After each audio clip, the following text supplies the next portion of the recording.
Bonjour! Alors aujourd'hui, on va se parler de stratégies pour faciliter la réussite des études en tant qu'adulte. Je suis Valérie Roy, psychoéducatrice spécialisée en santé mentale adulte. Donc, j'interviens auprès des adultes afin qu'ils développent leur capacité d'adaptation pour qu'ils retrouvent un équilibre dans toutes les sphères de leur vie. Donc aujourd'hui, je vais répondre à la question que Sandra m'a posée sur le sujet en commentaire. Donc, je vous lis sa question.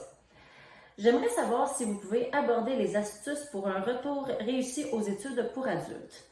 Dans un premier temps, j'aurais besoin de stratégies d'études puisque ça fait vraiment longtemps que j'étais aux études. Exemple, prise de notes, plan des travaux écrits, quoi faire ou quoi tenir en compte pour ne pas être en retard dans la remise des travaux, etc.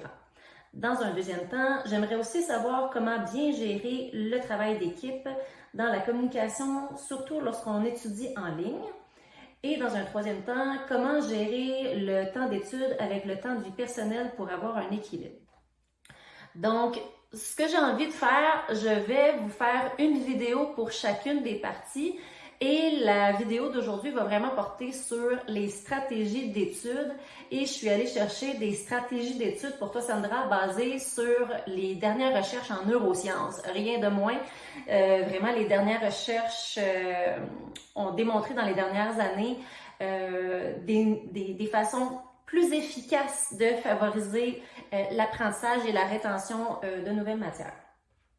Donc, pour commencer, quand on se met en mode apprentissage, ce qui va se passer dans notre cerveau, c'est que le cerveau va créer des nouvelles connexions entre les neurones pour vraiment créer ces apprentissages-là. Et moi, l'image que j'utilise souvent pour faire une espèce de parallèle et vulgariser un peu le phénomène, c'est l'image le cerveau est comme une forêt. Et quand on se met en mode apprentissage, on va se créer un réseau de sentiers dans cette forêt-là, des nouveaux réseaux de sentiers. Et il y a des stratégies démontrées par la neuroscience qui sont montrées comme étant plus efficaces pour entretenir ces fameux sentiers-là pour avoir plus facilement accès aux nouveaux apprentissages que tu vas faire plutôt que des anciennes méthodes qui favorisaient peut-être moins un peu la rétention de la matière. Et après ça, si on ne prend pas le temps d'entretenir ces fameux sentiers-là vers les nouvelles informations, les nouveaux apprentissages, ben, les éléments du quotidien vont envahir la conscience, vont envahir ton réseau de sentiers. Et donc, des fois, ça peut expliquer pourquoi c'est plus difficile d'aller rechercher les nouveaux acquis. Donc, j'ai pris beaucoup de notes pour toi aujourd'hui, Sandra, parce que je voulais être sûre de te donner vraiment les éléments pertinents. Donc, c'est pourquoi vous allez me voir lire un petit peu plus aujourd'hui. Donc, première étape, Sandra, au niveau des recommandations d'apprentissage pour répondre à la première partie de ta question par rapport à la prise de notes, par rapport à la rédaction des travaux, tout ça. Premier conseil que je peux te donner, c'est de te trouver une structure de travail et d'être bien organisé. Parce que là, il faut que tu te mettes en tête, je ne sais pas dans quel cours tu vas aller, mais tu vas apprendre une multitude de nouvelles connaissances et tu vas peut-être avoir beaucoup de cours à faire. Donc, c'est important d'être bien organisé tant dans ton matériel scolaire que dans ta prise de notes et comment tu vas t'organiser dans les travaux écrits après pour être capable de facilement retrouver l'information. Parce que des fois, je vois ça, là, des cartables ou des prises de notes, c'est un fouillis. Fait qu'après ça, quand ils veulent essayer de retrouver l'information et qu'ils cherchent, ils cherchent un concept clé, ben, ils ne sont pas capables de le retrouver. Fait que, première esquisse de base au niveau d'une structure, tu peux t'en trouver une toi-même, évidemment, mais sinon, ce que tu peux regarder, c'est par exemple y aller avec un titre, les sous-titres, les idées principales et les arguments qui viennent structurer l'idée principale. Fait, ça, déjà là, ça peut t'aider un peu. Au niveau de la prise de notes, ce qu'il n'est pas recommandé de faire, c'est de faire un verbatim de tout ce que ton professeur va te dire en classe. Ça, c'est la pire chose que tu peux faire parce que ton cerveau il est plus en mode, ça va l'air bizarre, mais il est plus en mode paresseux. Il ne fait pas nécessairement d'effort pour assimiler le contenu du cours. Il fait juste copier-coller, copier-coller, copier-coller. Et de toute manière, c'est pas mal plus épuisant de faire une espèce de verbatim. Donc, ce qui est vraiment recommandé, c'est déjà là, dans ta prise de notes, d'assimiler l'information et de la vulgariser dans tes propres mots et d'écrire ce que tu en comprends. avec encore une fois un peu la structure que je t'ai donnée si tu veux, titre, sous-titre, idée principale et les arguments qui viennent étoffer cette idée-là. Et de les écrire dans tes propres mots. Ça, c'est bien important. Donc ça, c'est déjà une recommandation au niveau de la structure puis de la prise de notes. Puis au niveau de la structure par rapport aux travaux écrits, surtout les travaux d'équipe, je vais te réserver ça pour une prochaine vidéo. Fait que, vous pouvez vous abonner si ce n'est pas déjà fait pour ne pas la manquer. Ensuite, une fois qu'on a une structure, ce qui est vraiment recommandé dans les recherches en neurosciences au niveau de l'apprentissage, je te vulgarise ça comme ça. Être constant plutôt qu'intense. OK? Donc, ne pas tomber dans le piège de dire, bon, ben moi, je vais étudier pendant 5 heures, c'est clair que je vais retenir l'information parce que ça, c'est très, très, très intense, ça va être très concentré. Ça marche pas. Ça a vraiment été démontré que ce n'est pas la meilleure stratégie efficace pour retenir de la nouvelle information. Le constant, ça veut dire que tes périodes d'études soient plus fréquentes, mais de courte durée. Parce qu'on a toute une capacité d'attention et de concentration optimale relativement de courte durée. Et ça, c'est même dans les meilleurs, les meilleurs moments. Okay? Si, par exemple, tu es de mauvaise humeur, tu t'es pogné avec ton chum ou ta conjointe, je sais pas, que tes enfants sont tout le temps après toi, bref, que tu as eu des enjeux au travail, c'est tous des facteurs qui peuvent venir affecter ta concentration après. Donc, les recommandations de base au niveau de la durée d'une période d'études va tourner autour de 20 à 30 minutes d'études ou de travaux écrits, par exemple, concentrés. Et après ça, moi, ce que je peux t'inviter à faire, c'est d'être vigilante à toi, Sandra, sur ta courbe d'attention. Parce que des fois, on se met en mode étude. Là, une fois qu'on est dedans, là, on est super concentré, on est super attentif. Puis là, oups, l'attention commence à redescendre. Fait que d'être vigilante dès les premiers signes que ton attention commence à baisser. Ça, les premiers signes, ça peut être, par exemple, un léger désintérêt qui commence à s'installer pour la matière ou pour le travail que tu es en train d'effectuer. Ça peut être d'être un peu plus distraite, d'aller te réfugier dans tes pensées puis penser à toutes sortes d'autres choses plus intéressantes que tu pourrais faire. Ça peut être un état de fatigue qui commence à s'installer, des trous de mémoire ou avoir l'impression que ça fait comme 3-4 fois que tu relis la même phrase puis tu n'arrives pas comme à l'intégrer, tu te souviens même plus qu'est-ce que tu as lu. Donc, ça veut dire que c'est le temps de prendre une pause. Et là, pour maximiser l'impact de ces pauses-là pour qu'elles soient le plus efficaces possible pour quand tu vas revenir pour une autre période d'études de 20-30 minutes, ce que je te recommande, puis ce qui est recommandé par les neurosciences, c'est change de place.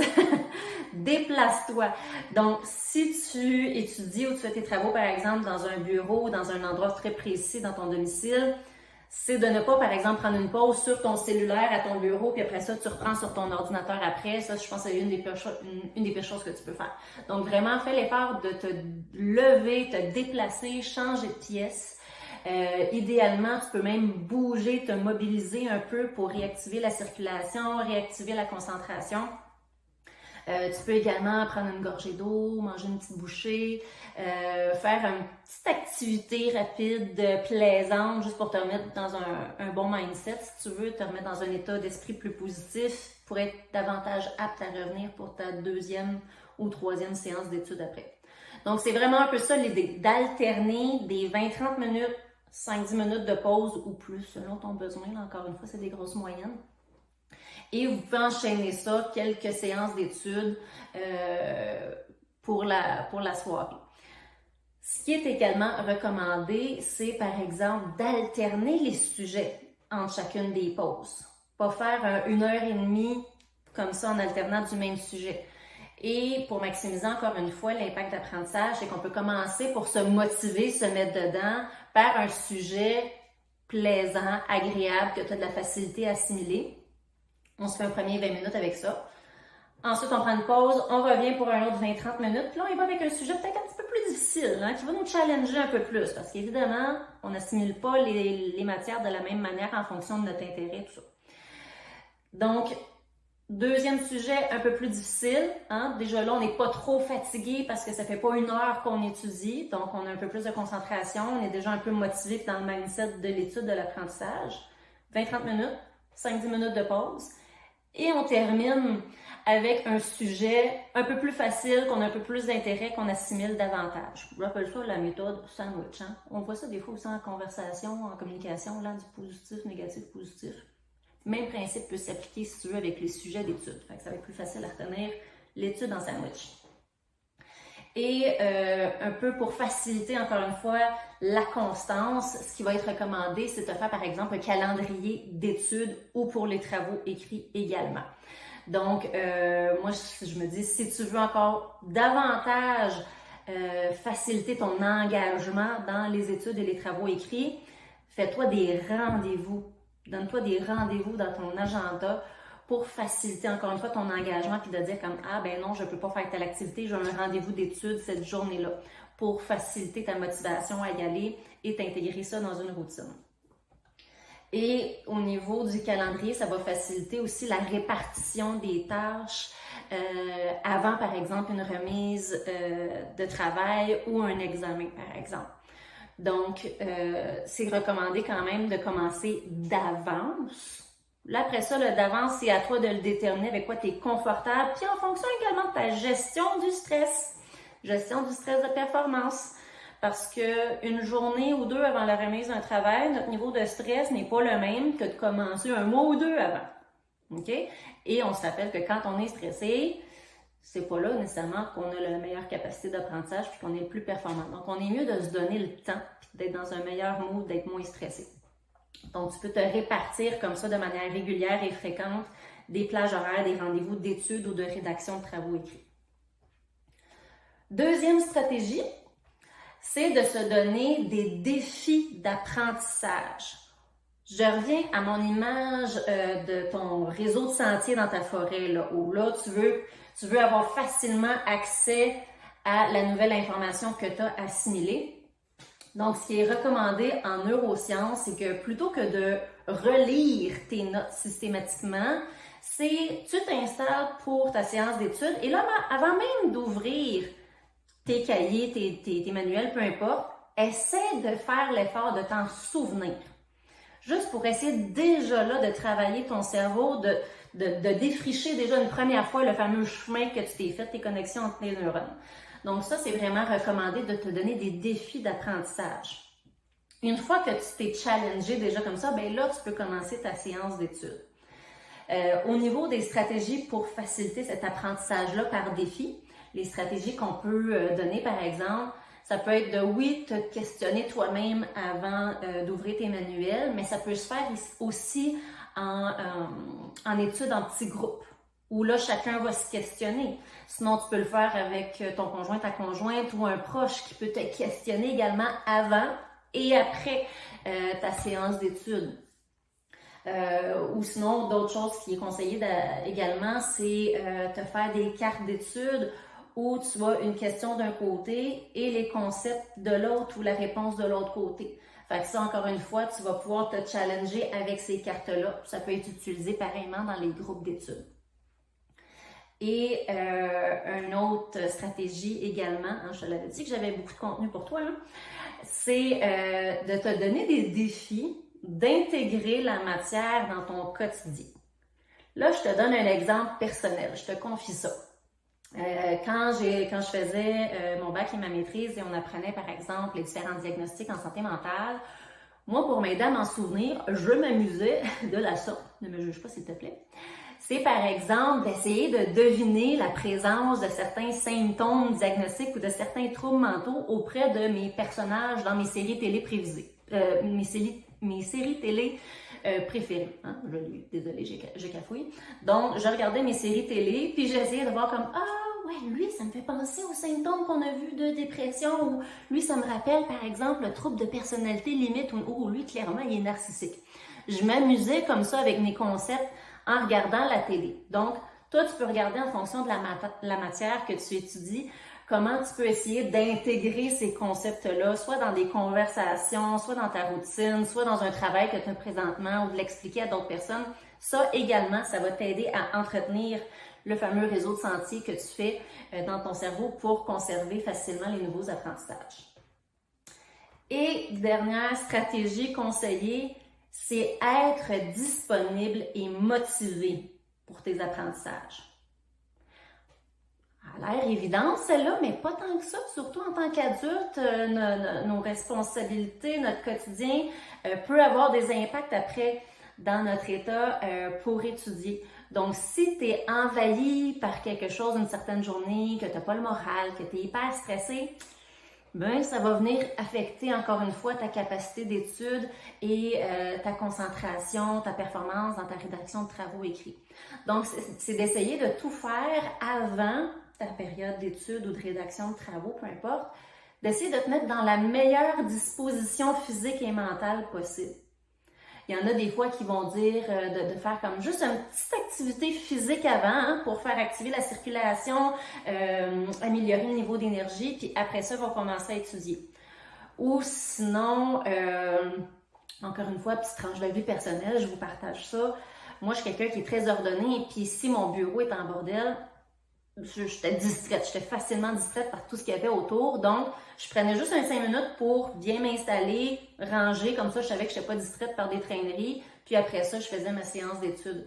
Fait que c'est de voir, toi, comment tu peux te mettre dans le meilleur mindset possible, d'être disponible à 100% pour ta séance d'études. Puis dans une prochaine vidéo, je vais aborder justement avec toi des stratégies de conciliation avec les autres sphères de vie. Ça va venir rejoindre un peu ce volet-là d'être disponible et motivé. Au niveau, par exemple, de la motivation, ce qui est vraiment reconnu en neurosciences, c'est qu'il recommande d'avoir davantage une motivation intrinsèque qu'extrinsèque. Qu'est-ce que ça veut dire, ça? Intrinsèque, ça veut dire que la motivation émane de toi personnellement et à très court terme. Comme par exemple, quand tu apprends à faire un nouveau hobby. OK? Le hobby, tu as découvert quelque chose, une nouvelle activité, tu l'aimes vraiment beaucoup, ça te procure un plaisir immédiat d'apprendre cette nouvelle activité-là. Donc, c'est ça ta motivation, tu l'as immédiatement tout de suite, ta récompense, ta motivation. Tandis qu'une motivation extrinsèque, ça va être par exemple d'apprendre, je sais pas moi, des compétences en comptabilité que tu vas utiliser, mais seulement dans 3 ans. Ta motivation est externe et de beaucoup plus longue durée.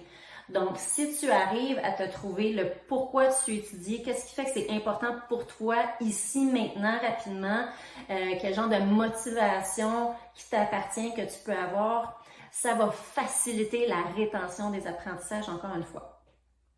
Là, je t'entends un peu me dire, OK, ben Valérie, si c'est de la matière qui est obligatoire, puis je ne l'aime pas, ça arrive. Il y a des matières qu'on n'aime pas puis qu'on est obligé d'apprendre. Mais là, ce que je peux te conseiller, c'est au niveau de ta routine d'études et ton environnement d'études. Crée-toi un petit cocon confortable que tu as hâte de t'y installer, puis c'est un moment pour toi que tu vas faire pendant cette séance d'études-là. Donc ça également, ça va favoriser. Tu n'aimeras peut-être pas la matière, mais tu vas aimer ton environnement, tu vas aimer l'ambiance que tu vas créer, fait que ça peut aider en attendant. Donc voilà, je vais essayer de voir si j'ai pas rien oublié. Ah oui! Au niveau, encore une fois, de la disponibilité, de la motivation, là, ça va être un peu un petit défi, c'est qu'ils vont vraiment conseiller de faire attention à un peu ton discours interne par rapport à tes capacités d'apprendre. Je m'explique. C'est par exemple un étudiant qui va se dire comme ah non, tu sais, je suis obligé d'apprendre ça, mais j'y arriverai jamais. Si tu fais un retour au travail, un retour aux études, je sais pas comment ça s'est passé dans ton historique scolaire, mais si par exemple tu as eu plus de difficultés qu'une autre personne, puis que pour toi c'est vraiment associé à des échecs, puis là, oups, ça vient suivre un peu dans ton retour aux études pour adultes, puis là tu dis comme ah non, moi les études c'est tellement pas mon fort, mais je suis obligée de le faire pour de la job plus tard, hein? Encore une fois, motivation extrinsèque, ça va venir affecter définitivement ta capacité de rétention de la nouvelle information et donc ta capacité de réussite. Donc ce que tu peux essayer de te faire comme défi, c'est de faire attention à ça. Est-ce que j'ai justement des cognitions, des modes de pensée qui me nuisent par rapport à mon apprentissage et essayer de les reformuler. Donc, je te donne des petites pistes pour toi. Quand on est face, par exemple, à de la matière plus difficile à assimiler parce qu'on n'a pas d'intérêt, parce que, on n'a pas des connaissances à la base complémentaires qui nous permettent de la retenir facilement, vois plutôt ça comme un défi. Plutôt que de lire ton manuel et faire comme j'y arriverai pas, je la retiens pas cette matière-là, c'est impossible. Mais plutôt que d'avoir ce genre de discours-là qui, on s'entend, c'est clairement démotivant, là, plutôt d'aller avec une attitude comme sors ton opposition, là. Tu m'auras pas, toi, là. T'as un peu, je vais prendre une pause, je vais te revenir. Non, non, non, non, non. Défi, défi. Hein? Donc, d'aller chercher un petit peu avec humour, d'aller désamorcer cette impression-là d'échec, hein, puis le discours associé, puis de transformer ça en challenge, en défi, en disant comme non, non, non, toi, cette matière-là, là, je te watch, check-moi bien, va t'avoir une couple de semaines. Attends un peu. Fait que ça va venir aider encore une fois à faciliter la rétention et te garder motivé et disponible. Voilà. Donc, si je résume, parce qu'il y avait beaucoup de contenu dans la vidéo d'aujourd'hui, j'espère que ça répond à ta question, Sandra, dis-moi la partie 1. Partie 2 et 3, ça va être pour les prochaines vidéos. Donc, je vous invite à vous abonner si c'est des sujets qui vous intéressent au niveau de la communication dans les travaux d'équipe et la conciliation des études avec les autres sphères de vie. Donc, on résume, se donner une structure et être bien organisé, être constant dans les études et les travaux plutôt que intense, se donner des défis d'apprentissage et être disponible et motivé. Fait que j'espère que ça vous a convenu, j'espère que ça répond à ta question, Sandra. Je vous ai mis dans la description de la vidéo 2 liens qui parlent justement des stratégies d'apprentissage en lien avec la neuroscience. Donc, vous pouvez aller voir si vous êtes curieux. Et je vous invite également, en attendant les prochaines vidéos, vous pouvez aller voir ma vidéo « Comment retourner au travail en présentiel après 2 ans de pandémie ». Le lien que je fais, c'est que les stratégies que j'y présente au niveau d'adapter la routine en fonction du retour au travail en présentiel, il y a un parallèle intéressant à faire avec un retour aux études, surtout si c'est un retour aux études en présentiel. Sur ce, je vous dis à bientôt!